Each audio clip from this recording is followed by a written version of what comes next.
السلام عليكم ورحمة الله وبركاته.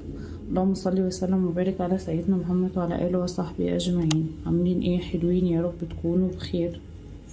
النهاردة معانا وصفة بسيطة كده. معايا نص كيلو لحمة متقطعة قطع كده كباب حلة، بس زي ما انا قلت دي متقطعة كده كباب حلة قطع صغيرة. لو عايزين اصغر شوية تمام. معايا بسطة صويا طماطمتين، مش عارفة ايه الذباب ده.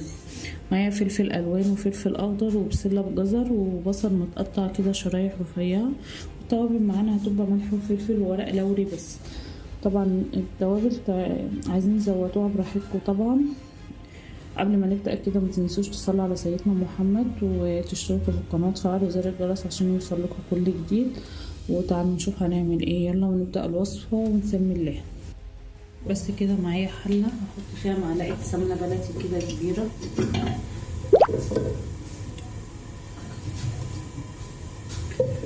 بس كده. واحط مكعب زبده صفرا عشان تدي طعم وريحه حلوه. تسيح بس معانا، وهندي تشويحه للحمه علشان نقفل المسام بتاعتها. كده هنحط اللحمه قطع قطع كده لازم تشوي.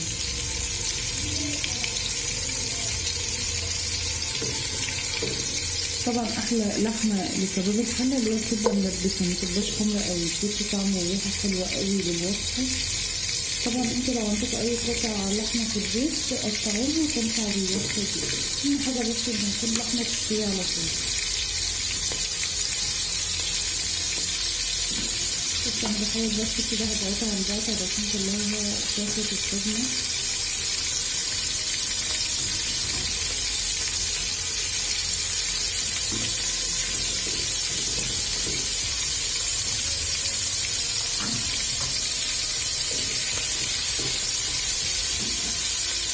هنحط كده على اللحمه دي وهي بتتشوح رشه فلفل اسود وورق لوري.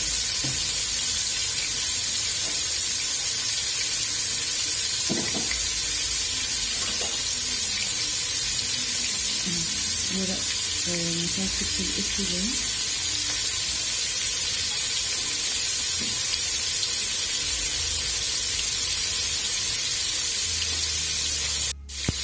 حط كده ورق لوري.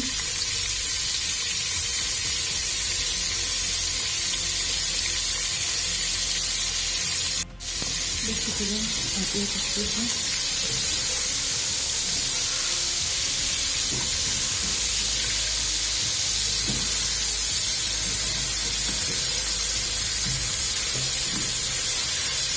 بس هديها تشويحة كده حلوة زي ما انتوا شايفين. اللحمة تغير لون بقت المسام بتاعتها.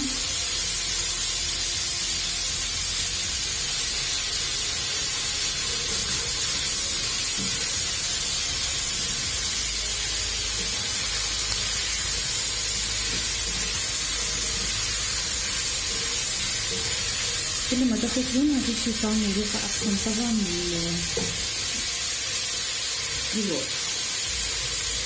هحط البصل عليه كده. دول 4 بصلات مفرومين على السكر. ممكن تكتروا تقللوا البصل تبع حبكوا دول، بس عامة البصل بيديها تشكيلة حلوة وطعم وريحة احسن بكتير كده.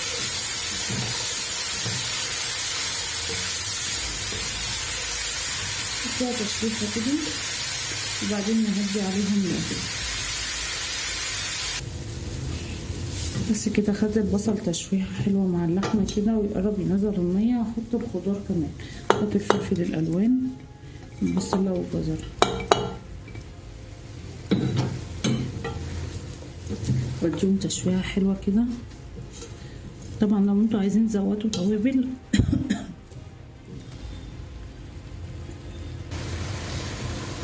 بس كده. هحط الطماطمية كمان، قطعت طماطمتين كده مكعبات وهديها تشويحة وهدي عليها النار لغاية ما تنزل المية بتاعتها كده زي ما انتوا شايفين.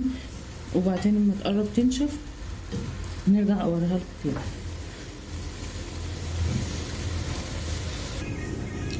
ودي اهي بعد كده ما سيبناها تقريبا 10 دقايق لغايه ما هي نزلت الميه بتاعتها كده.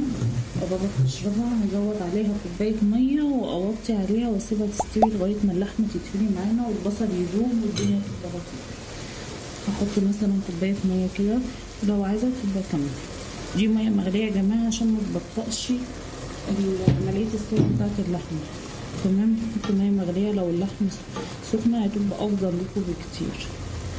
بس كده كوباية مية وهدي عليها وأزود رشة فلفل أسود وبس كده.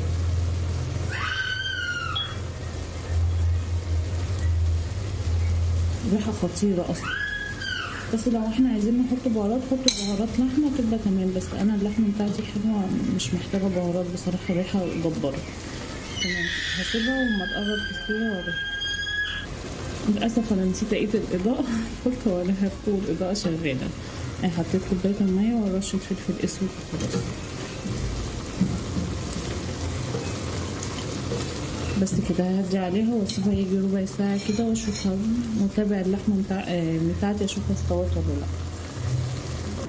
ورجعنا اهو نشوف اللحمة كده استوت معانا ولا لا. طبعا لسه مستوتش، بس معانا حاجة أخيرة هنحطها علشان كله يستوي مع بعض. ادي اللحمة اهي.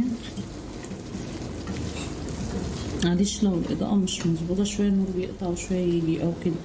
معايا بطاطساية متقطعة مكعبات كده هحطها طبعا من غير مية.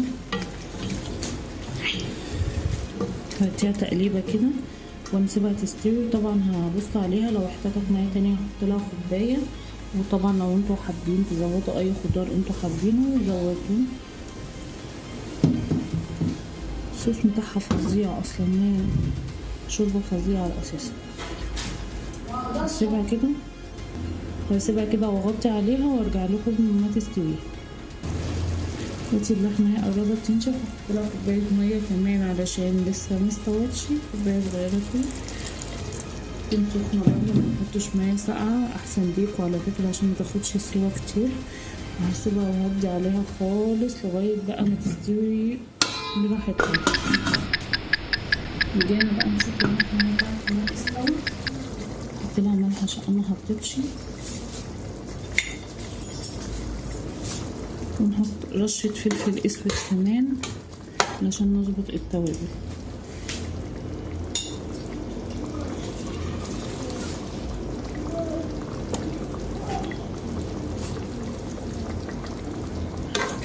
بس كده هسيبها تغلي لغاية ما اغرف الرز ونغرفها سوا مع بعض. الصوص بتاعها تقل وبقى البصل داب تقريبا يعني. جربوها تعجبكم جدا. انا عملت الوصفة بتاعت كباب الحلة، ما عملتهاش الأساسية عملتها بالخضار علشان الأطفال يستفيدوا من العناصر الغذائية اللي في الأكل شوية. ادي اللحمة اهي بعد ما طفينا عليها واستوت هنغرفها. والصوص بتاعها ده حلو قوي مع شوية رز أبيض تحفة. جربوا الوصفة هتعجبكم. لو عجبتكم اعملوا شير ولايك وكومنت حلو كده عشان تشجعونا. نشوفكم في فيديو جديد ان شاء الله، ولكم منا كل تحية.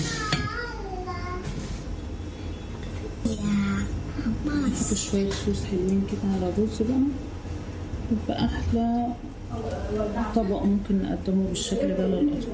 نشوفكم يا حلوين في فيديو جديد وبالتوفيق لنا جميعا. ويا ريت لو الفيديو عجبكم تعملوا لايك وشير وكومنت للقناه واشتراك. متنسوش تصلوا على سيدنا محمد. ويا رب تجربوا الوصفه ان شاء الله تعجبكم وتنال اعجابكم. اشوفكم على خير يا حلوين في فيديو جديد. مع السلامه.